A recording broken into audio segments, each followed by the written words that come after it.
जय श्री कृष्णा। आप सबका वैदिक प्रेडिक्ट में स्वागत है। आज का विषय है साप्ताहिक राशिफल 3 अगस्त से 9 अगस्त तक।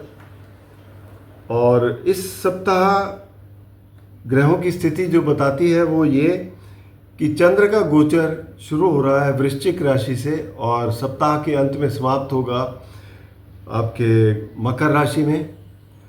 बाकी ग्रह जहाँ पर बैठे हैं वहीं रहेंगे। शनिदेव वक्री हैं, बुध वक्री हैं।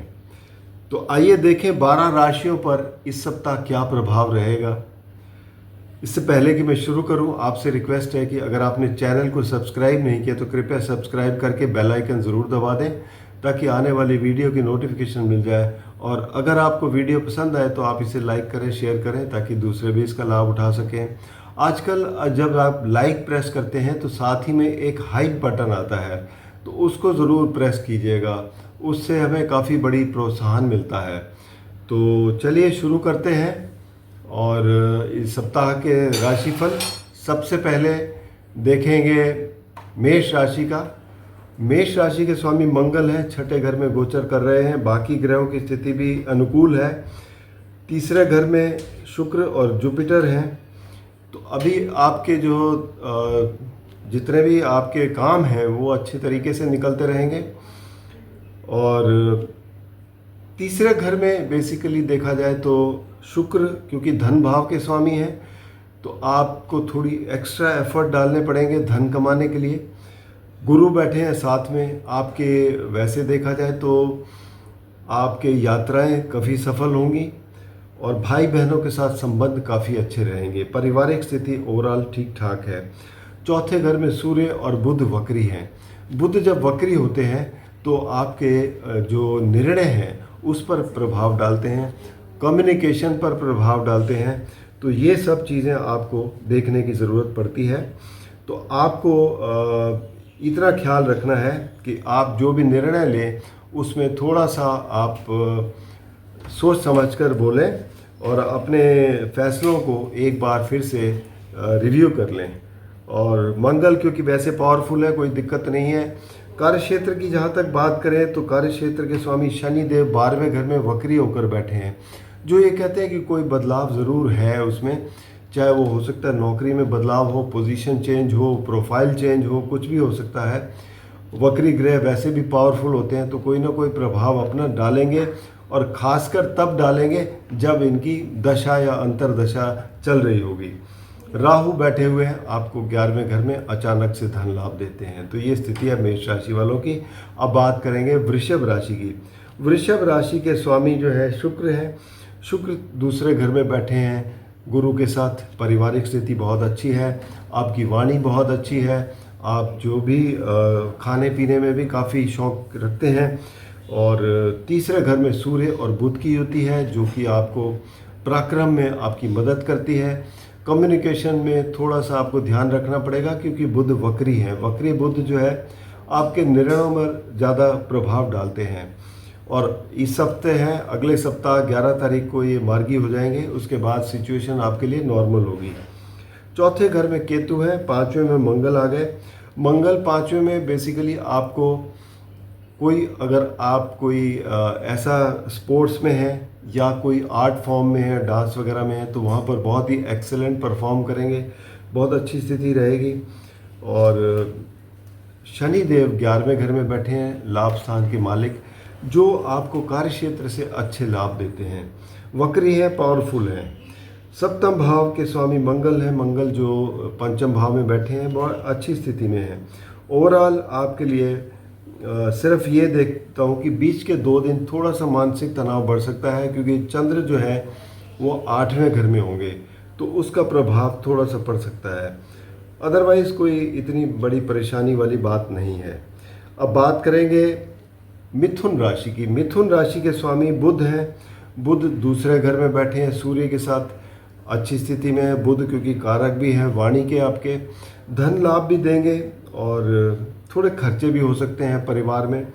आपकी राशि पर गुरु और शुक्र बैठे हैं। शुक्र पंचम भाव के स्वामी होते हुए बहुत अच्छे पर्सनालिटी में निखार ला रहे हैं।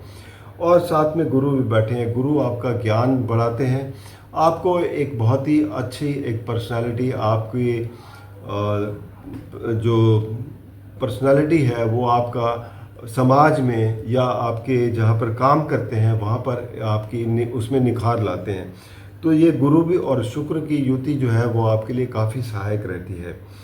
साथ ही में सप्तम भाव के भी स्वामी हैं गुरु, तो सप्तम भाव पार्टनरशिप का है। बाहर के लोगों के साथ आपकी डीलिंग बहुत अच्छी रहेगी। और तीसरे घर में केतु है, राहु पहुंच गए 9वें घर में। तो 9वें घर में जो राहु है वो भी अच्छे परिणाम देते हैं और गुरु की दृष्टि भी है, तो इसलिए अच्छे ही है। कार्यक्षेत्र के स्वामी गुरु हैं, गुरु आपके राशि पे बैठे हैं, जो ये बताते हैं कि आप अपने सेल्फ काम में ज़्यादा अच्छे काम कर पाएंगे, अपने एफर्ट से आगे बढ़ पाएंगे। ये एक अच्छी स्थिति सी है। ओवरऑल आपकी अगर कोई लंबी यात्रा भी करते हैं तो उसमें आपको सफलता प्राप्त होगी।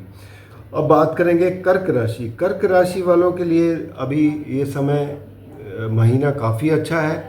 अभी तक आपने जितनी भी मेहनत करी है पीछे, उसके परिणाम मिलने वाला ये महीना है। तो आप थोड़ा सा धैर्य रखें, जो आपके लिए बहुत अच्छे परिणाम लेके आने वाला है। गुरु और शुक्र 12वें घर में बैठे हुए हैं, और जो आपको ये बताते हैं कि आपके सुख में कमी नहीं है। गुरु की दृष्टि चौथे घर पर भी है, जहाँ पर ये आपको अच्छी वृद्धि देते हैं, और 8वें घर में भी दृष्टि है। अगर आप रिसर्च वगैरह करते हैं तो वहाँ पर भी आपके लिए परिस्थिति काफ़ी अच्छी है। और चंद्र जो है वो आपके पंचम भाव से गोचर शुरू कर रहे हैं। पंचम भाव एक बहुत अच्छा भाव गिना जाता है, और छठे और 7वें घर में अपना गोचर समाप्त करेंगे।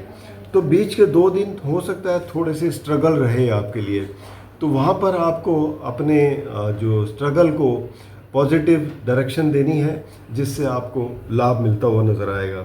शनिदेव 11वें घर में बैठे, 9वें घर में बैठे हैं, भाग्य स्थान में वक्री होकर बैठे हैं। तो ये क्योंकि सप्तम और अष्टम भाव के स्वामी हैं, तो थोड़े बहुत परिणाम ये अष्टम भाव के भी देंगे, जिससे जैसे कि पहले सिचुएशन थी जो आपकी ढैया के टाइम, वैसी तो नहीं रहेगी, लेकिन कहीं ना कहीं थोड़ी बहुत ऑब्स्टेकल्स आ सकते हैं।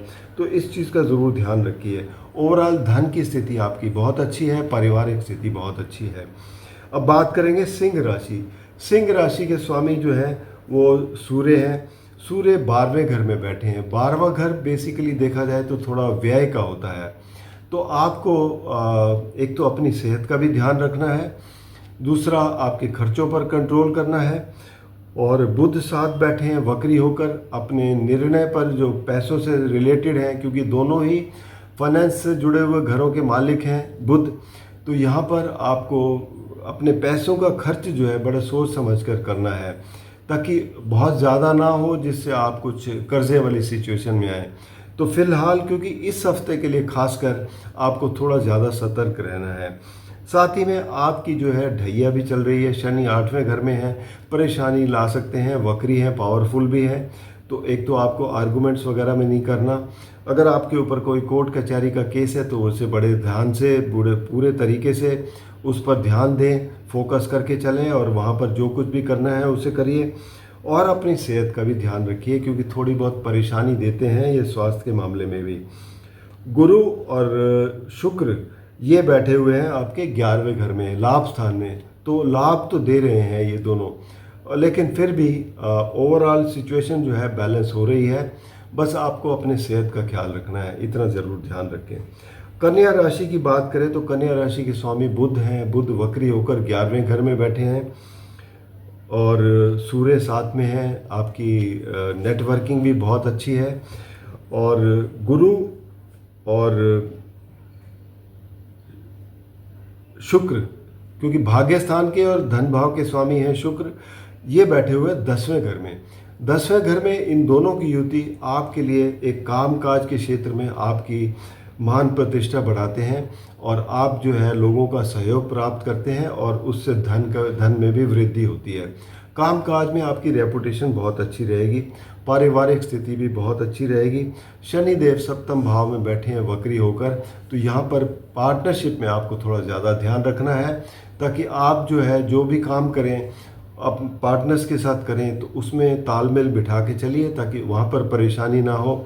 यात्राएं अगर होंगी तो उसमें भी हो सकता है कहीं ना कहीं कोई प्रॉब्लम आ सकती है बिजनेस के रिलेटेड, लेकिन अगर ज़रूरी जाना पड़े तो ज़रूर जाइए, लेकिन उसके लिए आप हनुमान चालीसा पढ़ते रहिएगा, उससे आपको अच्छे लाभ मिलेंगे। अब बात करते हैं तुला राशि की। तुला राशि के स्वामी शुक्र हैं जो कि बैठे हुए हैं नवम भाव में गुरु के साथ, तो मजबूत स्थिति में है, तो आपके भाग्य साथ देगा, काम होते रहेंगे आपके। सूर्य और बुध वक्री होकर 10वें घर में बैठे हैं, तो यहाँ पर सूर्य की स्थिति बहुत अच्छी है। बुध वक्री है, वक्री ग्रह बेसिकली क्या होता है कि आपके डिसीजंस पर, प्लानिंग पर आपके थोड़ा प्रभाव डालते हैं कि जो आपने पहले सोच रखा था वो वैसा ना करके आप कुछ बदल देते हैं। लेकिन थोड़ा सा रुक जाइए क्योंकि ये हफ्ता है, अगले हफ्ते से बुध जो है मार्गी हो जाएंगे, तो हो सकता है आपके निर्णयों में फिर से बदलाव आए। तो अगर बहुत ज़्यादा ज़रूरी है तो किसी की सलाह ले लीजिए, कोई दिक्कत नहीं है।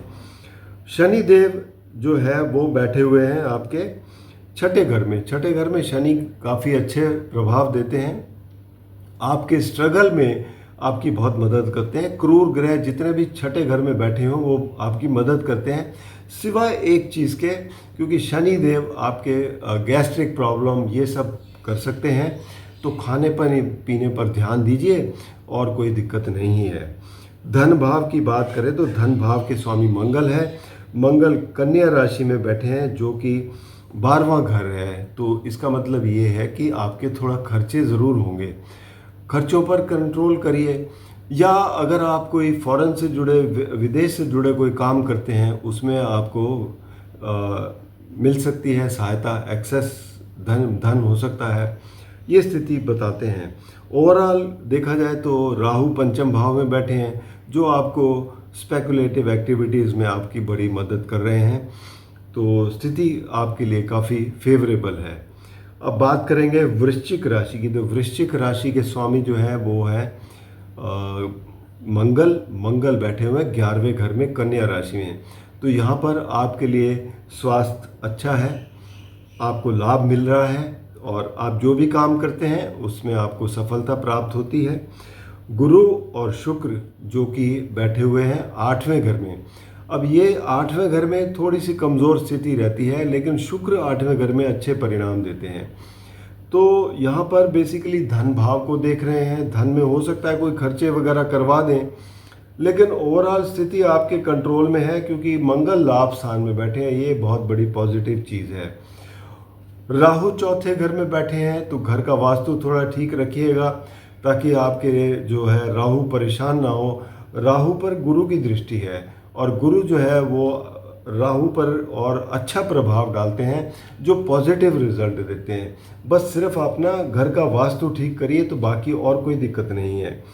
और शनि देव जो कि आपके लिए बैठे हुए हैं पंचम भाव में, तो यहाँ पर पंचम भाव में वक्री होकर बैठे हैं, तो थोड़ी बहुत कहीं ना कहीं रुकावटें, कोई डिलेज ये सब हो सकते हैं, तो कोई बात नहीं, थोड़ा धैर्य रखेंगे, काम ठीक ठाक होंगे, ऐसी परेशानी वाली बात नहीं है। ओवरऑल सिचुएशन आपके फेवर में है। चंद्र का गोचर जो है वो शुरू हो रहा है आपकी राशि से। अब हालांकि यहाँ पर नीच के गिने जाते हैं, लेकिन ओवरऑल सिचुएशन ठीक है। ये दूसरे घर में जाएंगे, फिर तीसरे घर में जाएंगे और ये पूरा हफ्ता चंद्र का गोचर काफ़ी अच्छा रहेगा। अब बात करें धनु राशि की। धनु राशि के स्वामी हैं गुरु, और गुरु और शुक्र बैठे हैं सप्तम भाव में। तो सप्तम भाव बेसिकली वहाँ से गुरु देख रहे हैं अपनी राशि को, तो मजबूती दे रहे हैं। गुरु की दृष्टि एकादश भाव पर है तो धन लाभ दे रहे हैं, और तीसरे घर पर है तो तीसरा घर जो आपका कम्युनिकेशन का है, आपकी करेज का है, भाई बहनों का है, जो स्वार्थ काम करते हैं उनका है, तो उन सब से सहयोग मिलेगा आपको। इसके बाद पार्टनरशिप वगैरह भी बहुत अच्छी चलती रहेगी। कार्य क्षेत्र के अगर देखें तो कन्या राशि है, कन्या राशि में यहाँ मंगल बैठे हुए हैं। मंगल यहाँ पर दिग्बली होते हैं जो आपको काम करने में काफ़ी आपकी स्टेमिना बढ़ाते हैं, जो आप अच्छा काम कर सकते हैं, जिससे आपको लोगों से प्रशंसा प्राप्त होगी। तो ये स्थिति है। शनि देव जो है वो बैठे हुए हैं चौथे घर में वक्री होकर। अब सुख स्थान में क्रूर ग्रह बैठे हैं वक्री होकर, पावरफुल हैं, तो यहाँ पर थोड़ा सुख में कमी दिखाई देती है। तो कोई भी घर के मामले में वाद विवाद से बचने की कोशिश करें, माता की सेहत का ध्यान रखें, और जो भी प्रॉपर्टी से रिलेटेड अगर कोई काम है तो सोच समझकर फोकस होकर करें, ताकि उसमें कोई नुकसान की स्थिति ना बने, क्योंकि ढैया भी चल रही है आपकी। तो इस चीज़ का ज़रूर ध्यान रखें। राहु तीसरे घर में बैठ के आपकी काफ़ी अच्छी सहायता कर रहे हैं कम्युनिकेशन में, आपकी लंबी यात्राओं में, तो ये एक अच्छी स्थिति है। अब बात करेंगे मकर राशि की। तो मकर राशि के लिए शनि देव जो है तीसरे घर में आ गए। तीसरा घर पराक्रम का है और यहाँ पर आपकी बड़ी मदद करते हैं।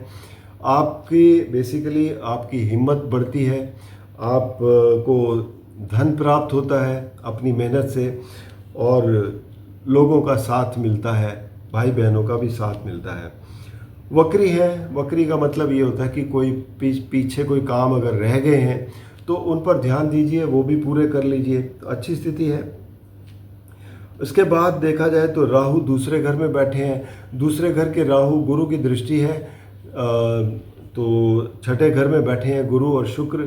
तो यहाँ पर स्थिति ये है कि आपको धन का लाभ तो हो रहा है, अचानक धन भी हो रहा है, बट आप आकांक्षाएं जो हैं अपनी थोड़ा सा कंट्रोल करिए, ताकि लालच में ना पड़ें, बस इतना ध्यान रखना है। पारिवारिक स्थिति भी आपकी ठीक रहेगी। अब बात करेंगे आपके सप्तम भाव की। तो सप्तम भाव के स्वामी चंद्र हैं। चंद्र का गोचर जो है शुरू हो रहा है एकादश भाव से, तो एकादश भाव में तो ठीक है। द्वादश भाव में जब जाएंगे तो धनु राशि में, यहाँ पर थोड़ा सा आपके लिए मानसिक तनाव बढ़ता है, तो आपको थोड़ा सा 2 दिन बीच के जो हैं उसमें ध्यान रखना पड़ेगा। बाकी उसके बाद ये आपकी राशि पर आ जाएंगे, तब ठीक हो जाएगी स्थिति। ओवरऑल आपके लिए जो कार्य क्षेत्र की स्थिति है, वहाँ के स्वामी जो हैं शुक्र हैं। शुक्र छठे घर में बैठे हैं, थोड़ा कमज़ोर स्थिति है, यानी कि कार्य क्षेत्र में भी थोड़ा स्ट्रगल रहेगा, लेकिन गुरु की दृष्टि पड़ जाने से वो एक आपको सपोर्ट मिल रही है। ओवरऑल सिचुएशन ठीक ठाक है। मंगल भी नवम भाव में आ गए हैं, जो आपको सहायता कर रहे हैं। कुंभ राशि की बात करें तो कुंभ राशि के स्वामी शनि देव दूसरे घर में बैठे हैं, धन भाव में, वक्री हैं। तो वक्री जो है वो ये कहते हैं कि आपके जो करंट प्रोग्राम है उसमें हो सकता है कहीं डिले हो, कोई रुकावट आ जाए, लेकिन पीछे की अगर कोई काम रह गए हैं या कोई पेमेंट रह गई है वो मिल सकती है। इसी तरीके से परिवार में भी आपको देखना है कि कोई पहले कोई प्रॉमिसेस अगर आपके रह गए हैं, काम करने थे, उनको पूरा कर दीजिए। बाकी थोड़ा सा आपकी वाणी भी यहाँ पर शनिदेव रूखी कर देते हैं, थोड़ा उस पर भी आपको काम करने की ज़रूरत पड़ेगी। ओवरऑल सिचुएशन एक ठीक ठाक है, बहुत ज़्यादा परेशानी वाली बात नहीं है। आपकी राशि पर राहु बैठे हुए हैं। राहु आपको अति अभिलाषी बनाते हैं, तो अपनी अभिलाषा को, अपनी जो आकांक्षाएं हैं उसको कंट्रोल कीजिए, ताकि लालच ना बढ़े और आपको जो भी लाभ मिलना है वो मिलता रहे। गुरु और शुक्र पंचम भाव में बहुत अच्छी स्थिति है। गुरु की दृष्टि आपकी राशि पर भी है, भाग्य स्थान पर भी है, तो गुरु आपकी मदद कर रहे हैं। आप एजुकेशन फील्ड में हैं, उसमें आपकी सहायता करते हैं। आप मीडिया में हैं, उनकी सहायता मिलती है। आप कोई क्रिएटिव काम करते हैं तो शुक्रदेव बहुत अच्छा सहायता देते हैं। बच्चों से आपको बहुत अच्छी सपोर्ट मिलेगी। तो ये स्थिति आपके लिए बनती नज़र आ रही है। एकादश भाव में भी दोनों की दृष्टि है, जो धन में लाभ बढ़ाती हुई दिखाई देती है। ओवरऑल कुंभ राशि के लिए एक अच्छी स्थिति बनी हुई है। अब बात करेंगे मीन राशि की। मीन राशि के स्वामी गुरु हैं। गुरु और शुक्र चौथे घर में बैठे हैं। चौथे घर में बेसिकली देखा जाए तो शुक्र जो है वो तीसरे और आठवें घर के स्वामी हैं। अब शुक्र यहाँ पर बली हो जाते हैं। आठवें घर का स्वामी बली होना ये एक अच्छी बात नहीं है, तो यहाँ पर थोड़ी बहुत परेशानी हो सकती है आपको। माता की सेहत का ध्यान रखें। बच्चे जो स्कूल पढ़ते हैं उन्हें थोड़ा अधिक मेहनत करनी पड़ेगी। प्रॉपर्टी के मामलों में आप थोड़ा सा ध्यान रख के चलिए, फोकस करके चलिए, ताकि कोई ऐसी दिक्कत ना हो। और हाँ, इतना ज़रूर है, आठवें घर के स्वामी होते हुए हो सकता है आपको एंसेस्ट्रल प्रॉपर्टी से कोई लाभ मिलता हुआ नज़र आए। ये सब चीज़ें पॉसिबल हैं। गुरु, अब देखा जाए तो गुरु की दृष्टि 8वें घर पर है, गुरु की दृष्टि सप्तम भाव पर है, दशम भाव पर है और द्वादश भाव पर है। ओवरऑल दशम भाव कैरियर के लिए है, कैरियर में आपकी काफ़ी मदद करेंगे और इनकी अपनी राशि है, तो ये एक बहुत ही पॉजिटिव स्थिति है और ओवरऑल एक किस्म से बैलेंस्ड है मीन राशि वालों के लिए। तो आप पूरा अपना ध्यान रखिए। चंद्र का गोचर जो है वो शुरू हो रहा है नवम भाव से, तो नवम, दशम और एकादश भाव में चंद्र की युति गोचर रहेगा, जो आपको लाभ देता हुआ दिखाई देगी। ओवरऑल ये था 12 राशियों के लिए राशिफल। आपको अगर व्यक्तिगत रूप में कोई समस्या आ रही है तो आप नीचे दिए गए नंबर पर संपर्क करें। अपनी कुंडली का विश्लेषण करवाने के लिए अपनी जन्म की तिथि, समय और स्थान बताएं। कोई भी सुझाव हो तो ज़रूर लिख दीजिए। धन्यवाद।